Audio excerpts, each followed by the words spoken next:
Ayan, hello, what's up po ulit mga kabakyard. So ngayong umaga nag-harvest ako ng sili. Ayan, medyo marami na tayo na harvest. Pakita ko sa inyo. Hindi ko na binidyo yung buong pag-harvest ko. Ayan, kung nakikita nyo, mostly mga green yung sili. Ayan.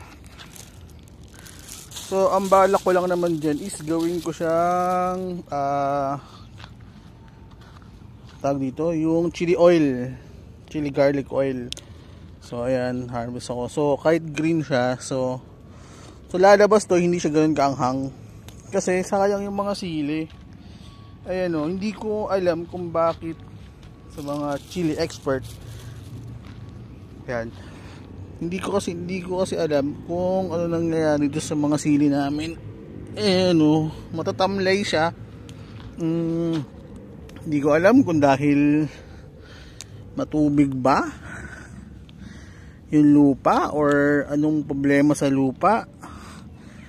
Hindi ko alam. So ayan.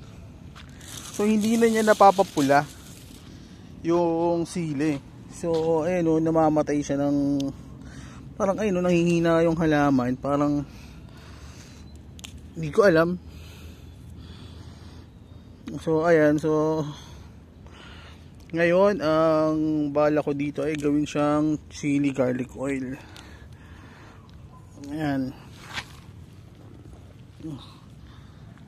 So ayan, maunguha lang ako dito. Kahit mga berde pa yan, tatangay ko na. Kasi namamatay lang eh. Hindi siya umaano, hindi siya nagpupula. Ayun, ayaw magpula, nahuhulog. So nanghihinayang ako. So ayan, dami na. So hindi ko alam kung nakakailan akong garapon nito.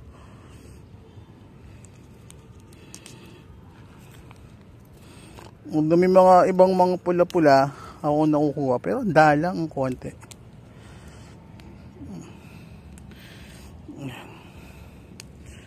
So ayan.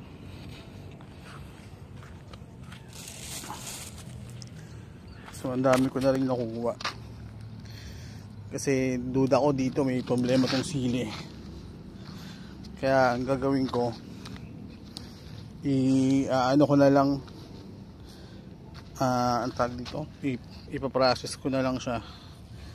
Kasi dati na tong sili na to, madami siya magbunga pero hindi siya nagpupula.